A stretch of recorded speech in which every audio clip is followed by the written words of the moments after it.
Hello friends, आज हम लोग कक्षा 10 विषय भूगोल पाठ 1 भारत संसाधन एवं उपयोग को देखेंगे। यह इकाई 1 खंड क का पहला पाठ है, भारत संसाधन एवं उपयोग। हम लोग इस पाठ में यह देखेंगे कि भारत में कितने तरह के संसाधन हैं। यह संसाधन जो हम लोग बात कर रहे हैं, यह पेड़ पौधे हो गए, यह जानवर हो गए, उनसे प्राप्त होने वाली वस्तुएं हो गई। उसके अलावा बहुत तरह के खनिज हो गए, मिनरल्स, कोयला, लोहा, मैंगनीज, बॉक्साइट, सोना, चांदी, हीरा, ये सब कुछ हमारे लिए संसाधन है। बिजली भी संसाधन है जो नॉर्मली कोयला जलाकर पाया जाता है, लेकिन उसके अलावा भी बिजली यानी कि इलेक्ट्रिसिटी पाने के, विद्युत पाने के अलग अलग उपाय किए जाते हैं, जिसमें सौर ऊर्जा है, जिसमें वायु ऊर्जा है, जिसमें अलग अलग तरह के बहुत संसाधन हैं। हम लोग उसी के बारे में आज इस पाठ में देखेंगे। तो आइए शुरू करते हैं। संसाधन का महत्व क्या है? आप अपने जीवन में अनेक वस्तुओं का उपयोग करते हैं। उपयोग में आने वाली ये सभी वस्तुएं संसाधन हैं। हम लोग अपने जीवन में जितने भी तरह की वस्तुओं का इस्तेमाल करते हैं, वह सारी वस्तुएं हमारे लिए उपयोगी होती हैं। संसाधन भौतिक और जैविक दोनों हो सकते हैं। भौतिक और जैविक का अर्थ हो गया कि कुछ जीवित होते हैं, सजीव, और कुछ निर्जीव होते हैं, जैसे विद्युत, जल, हवा, सूर्य की ऊर्जा, ये सब कुछ निर्जीव है। और कुछ जीवित जैविक संसाधन होते हैं, जिसमें पेड़ पौधे, जानवर, इंसान और इंसानों के द्वारा बनाई हुई सारी चीज़ें, ये सब क्या है? ये जैविक संसाधन हैं। तो संसाधनों को दो भाग में बांटते हैं, भौतिक और जैविक, जिसे हम दूसरी आम बोलचाल की भाषा में सजीव और निर्जीव बोलते हैं। जहाँ तक एक ओर भूमि, मृदा, जल, खनिज जैसे भौतिक पदार्थ मानवीय आकांक्षाओं की पूर्ति में सहायक होकर संसाधन बन जाते हैं, वहीं दूसरी ओर जैविक पदार्थ जैसे वनस्पति यानी पेड़ पौधे, वन्य जीव यानी जीव जंतु, जलीय जीव मानवीय जीवन को सुखमय बनाने में पीछे नहीं हैं। तो इन्हीं दोनों की हम लोगों ने अभी बात की कि कुछ जो होते हैं वो निर्जीव होते हैं, जैसे भूमि, मिट्टी, जल, खनिज, और कुछ सजीव होते हैं, जैसे पेड़ पौधे, जीव जंतु, जलीय जीव, और ये सब मानव जीवन के सुखमय बनाने में आगे रहते हैं। भौतिक एवं जैविक दोनों पदार्थ तकनीक के सहारे ही जीवन उपयोगी हो जाते हैं। जैसे समुद्र में इतना विशाल जल है, लेकिन वह हमारे किसी काम का नहीं है, लेकिन इंसान यदि चालाक हो, पढ़ा लिखा हो, शिक्षित हो, तो उसे भी वह अपने उपयोग में ला सकता है, बना सकता है। तो समुद्र से ही नमक बनाया जाता है। अनादिकाल से ही अरण्यों में, अरण्य मतलब जंगलों में, वनस्पति एवं वन्य जीव उपलब्ध थे। जलाशय एवं सागरों में जलीय जीव लाखों वर्ष पूर्व से विचरण करते रहे हैं। सदियों से ही कोयला, पेट्रोल एवं अन्य खनिज पृथ्वी के गर्भ में पड़ा हुआ था, किंतु उस समय से आदि मानव में तकनीक ज्ञान का अभाव था।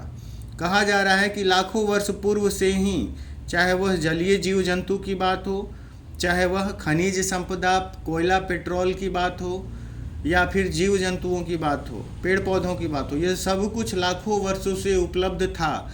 लेकिन मानव आदि जीवन जी रहा था, आदि मानव का जीवन जी रहा था। वह पढ़ा लिखा, सुशिक्षित नहीं था, उसे ज्ञान की कमी थी। तो इन वस्तुओं का इस्तेमाल वह अपने उपयोग के लिए या अपने जीवन को सुखमय बनाने के लिए नहीं कर पाता था। लेकिन जैसे जैसे इंसानों ने ज्ञान और तकनीकी ज्ञान पाया, वैसे वैसे इन संसाधनों का उचित इस्तेमाल करना भी सीख गया। इस वृद्धि ने मानव के ज्ञानार्जन की दर में त्वरित वृद्धि किया। इतना ही नहीं, आदि मानव तकनीक को पाकर ज्ञानी मानव बन गया। पर्यावरण में उपलब्ध पदार्थों का जनप्रिय तकनीक के सहारे जीवन को सुखमय बनाने में मानव सक्षम हो गया। जब पर्यावरण में मानव द्वारा जनप्रिय तकनीक का प्रयोग होता है तब सभ्यता विकसित होती है। अंततः मानवीय जीवन निर्वाह के तौर तरीके सांस्कृतिक संसाधन की स्थिति को प्राप्त कर लेता है।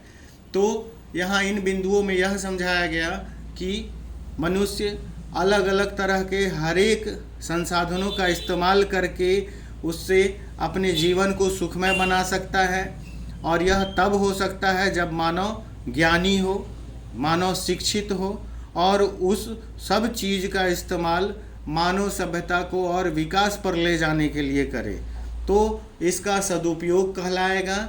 और इस सदुपयोग से मानव सभ्यता के साथ साथ सभी जीव जंतु और पर्यावरण भी सुरक्षित रहेंगे।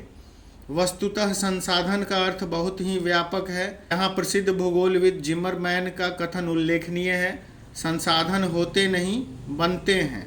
तो यही इन्होंने कहा कि संसाधन होते नहीं हैं, संसाधन बनाए जाते हैं, बनते हैं। जैसे सदियों से लाखों वर्षों पूर्व से आज तक बहुत सारे संसाधन पृथ्वी के गर्भ में छुपे हुए थे, लेकिन जब इंसान पढ़ लिख गया, शिक्षित हो गया, ज्ञान मिल गया, तो उसके बाद उन्होंने उस संसाधन का इस्तेमाल करना शुरू किया और उससे कई तरह के और संसाधन बनाते चले गए। तो वही बात यहाँ समझाई गई है कि संसाधन होते नहीं हैं, बनते हैं। वर्तमान परिवेश में सेवा को भी संसाधन माना गया है। कोई गायक या कवि या चित्रकार अपने क्रियाकलाप से धनार्जन या स्वयं को संतुष्ट करता है, तब उनके द्वारा यह कार्यकलाप भी हम उसे सेवा कहते हैं। जैसे एक शिक्षक पढ़ाते हैं, यह सेवा है। वैसे ही एक जज कोर्ट में काम करते हैं, एक इंजीनियर इंजीनियरिंग का काम करते हैं, एक साइंटिस्ट विज्ञान में नई नई चीज़ों का आविष्कार करते हैं। वैसे ही पुलिस अपनी सेवा करती है, और यह सब कुछ सेवा कहलाता है। और इन सभी को करने से लोगों का धनार्जन भी होता है, स्वयं की संतुष्टि भी होती है, और यह भी एक संसाधन कहा गया है। कवि का कविता रचना करना, चित्रकार की चित्रकारी, गायक की गायकी भी संसाधन है। सच तो यह है कि मानव स्वयं भी संसाधन है, क्योंकि इसके पास ज्ञान और तकनीक होता है जिसके सहारे वह किसी भी वस्तु को उपयोगी बना सकता है। इसका अर्थ हुआ कि यदि प्रकृति ने हमें मिट्टी दिया है तो कुम्हार अपने ज्ञान से उस मिट्टी से उसे घड़ा में बदल देता है। इंजीनियर उसी मिट्टी से बने हुए ईंट से बिल्डिंगें बना देता है। उसी बिल्डिंग में कोई विद्यालय होता है, कोई विश्वविद्यालय होता है, कोई कोर्ट होता है, कोई पुलिस स्टेशन होता है, और यह सभी बिल्डिंगें अपने आप में उपयोगी होती हैं, संसाधन हैं। अतः यह धारणा भ्रामक है कि संसाधन एक प्राकृतिक उपहार है। तो यही चीज़ समझाया गया कि संसाधन होते हैं और साथ में संसाधन बनाए भी जाते हैं, लेकिन इन सब में सबसे ज़रूरी क्या है?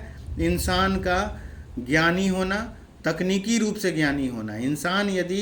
मानव यदि तकनीकी रूप से ज्ञानी है तो वह संसाधनों का उचित इस्तेमाल करके उसे और कीमती बना देता है। जैसे यहाँ आपको एक चित्र दिख रहा है, चित्र संख्या 1.1, मानव का पर्यावरण, प्रौद्योगिकी एवं संस्थाओं के साथ संबंध। यहाँ बीच में मानव है, एक तरफ पर्यावरण है, दूसरे तरफ तकनीक है, तीसरी तरफ संस्थाएं हैं, और यह तीनों आपस में एक दूसरे से जुड़ी हुई हैं, और इन तीनों में कॉमन मानव है। मानव नहीं होगा तो पर्यावरण में लाखों वर्षों तक संसाधन पड़े थे, आगे भी पड़े रह जाते, उसका इस्तेमाल नहीं होता। मानव नहीं होगा तो तकनीक का इस्तेमाल नहीं हो पाएगा, जानवर तो करेंगे नहीं तकनीक का इस्तेमाल। मानव नहीं होगा तो संस्थाएं भी नहीं होंगी, अलग अलग संस्थाएं, राष्ट्र की संस्थाएं, देशी संस्थाएं, ठीक है। इसमें शिक्षा की संस्थाएं हो सकती हैं, इसमें साइंटिफिक रिसर्च की संस्थाएं हो सकती हैं, इसमें पुलिस की संस्थाएं हो सकती हैं, इसमें कोर्ट की व्यवस्था हो सकती है जहां न्याय मिलता है। तो इस तरीके से यह संस्थाएं होती हैं। यह शिक्षा के लिए हो सकता है, चिकित्सा के लिए हो सकता है, और भी अन्य तरह की संस्थाएं हो सकती हैं। यह सब कुछ पर्यावरण, तकनीक और संस्था बिना मानव के कुछ नहीं है, और यदि मानव है तो यह पर्यावरण, तकनीक और संस्थाओं को आपस में तालमेल बैठाकर बहुत अच्छे से संसाधनों का भरपूर इस्तेमाल कर सकता है। संसाधन किसी भी देश का आर्थिक सामाजिक मेरुदंड होता है। संसाधन विपन्न राष्ट्र अंतर्राष्ट्रीय दौड़ में पिछड़ जाते हैं। इसका मतलब यह नहीं कि प्राकृतिक संसाधन से संपन्न राष्ट्र ही विकास करते हैं। जापान एक ऐसा देश है जो प्राकृतिक संसाधन में अत्यंत विपन्न है, किंतु इसके मानव संसाधन तकनीकी दृष्टि से इतने सबल हैं कि यह देश उपलब्ध सभी पदार्थों का विवेकपूर्ण उपयोग कर विकसित देशों की श्रेणी में खड़ा है। यहाँ यह बताया गया है कि किसी भी देश में यदि संसाधन है, चाहे वह जैविक संसाधन हो, चाहे वह निर्जीव संसाधन हो, संसाधन होना जरूरी है। यदि संसाधन है सजीव या निर्जीव के रूप में, तब देश विकास कर सकता है, देश विकसित हो सकता है। लेकिन यदि संसाधन नहीं है तो देश आर्थिक दौड़ में विपन्न रह जाएगा, पीछे रह जाएगा। लेकिन एक देश यहाँ जापान का नाम लिया जा रहा है, एग्जाम्पल में, उदाहरण के रूप में दिखाया जा रहा है कि जापान एक ऐसा देश है जहाँ संसाधनों की भरपूर कमी है, लेकिन वहाँ इंसान इतने शिक्षित हैं कि उपलब्ध संसाधनों का बेहतर इस्तेमाल करते हैं। जापान इतना अमीर आज इसलिए हो गया क्योंकि उसके पास शिक्षित लोगों का संसाधन है। और वही हम लोग बात कर रहे थे मानव, यही मानव जापान में पढ़ा लिखा ज्ञानी है, तकनीकी रूप से सक्षम है। और इस तरीके से जापान के पढ़े लिखे समझदार लोग, तकनीकी लोग, जब जापान दूसरे देशों से संसाधन खरीद कर रॉ मटेरियल के रूप में लाता है तो उसका उचित इस्तेमाल वहाँ के पढ़ी लिखी तकनीकी रूप से सक्षम जनता करती है, और इसलिए जापान आज एक विकसित देशों की श्रेणी में खड़ा है। अतः किसी देश के विकास में भौतिक एवं जैविक संसाधन के साथ साथ मानव संसाधन की मुख्य भूमिका होती है। यही समझाया गया कि सजीव और निर्जीव दोनों तरह के संसाधनों के अलावा उस देश में मानव संसाधन जो शिक्षित और तकनीकी रूप से ज्ञानी हो क्या भी बहुत महत्वपूर्ण भूमिका होता है। विविध संसाधनों के मध्य मानव नियंत्रण की स्थिति में रहता है, जो पर्यावरण में उपलब्ध पदार्थों, तकनीक, संस्थाओं के बीच अंतर संबंध स्थापित करता है, जिससे पर्यावरण के पदार्थ उपयोगी बन जाते हैं, जिसे 1.1 चित्र में समझाया गया है। तो इस चित्र को हम लोगों ने अभी समझा, और यहाँ हम लोगों ने समझा कि पर्यावरण, तकनीक और संस्थाएं तीनों का बेहतर इस्तेमाल मानव कर सकता है, और वह भी कौन सा मानव, जो तकनीकी रूप से शिक्षित है, ज्ञानी है। और यही चीज़ जापान में है, इसलिए जापान में संसाधनों की कमी के बावजूद जापान एक विकसित देश है। हमारे देश में भी संसाधन है, लेकिन हमारे पास जो मानव क्षमता है वह मानव संसाधन कम है। यहाँ शिक्षित जनता, तकनीकी रूप से शिक्षित जनता की कमी है, इसलिए भारत संसाधनों के होते हुए भी अभी विकसित देश नहीं बना है, विकसित देश बनने की राह पर अग्रसर है। आपको मेरा आज का पढ़ाया हुआ कैसा लगा? यदि अच्छा लगे तो कमेंट कीजिए, लाइक, शेयर, सब्सक्राइब कीजिए। अपने फ्रेंड्स को इस चैनल को सब्सक्राइब करने के बारे में कहिए। मैं इस पाठ का अगला भाग जल्द लाऊंगा। धन्यवाद।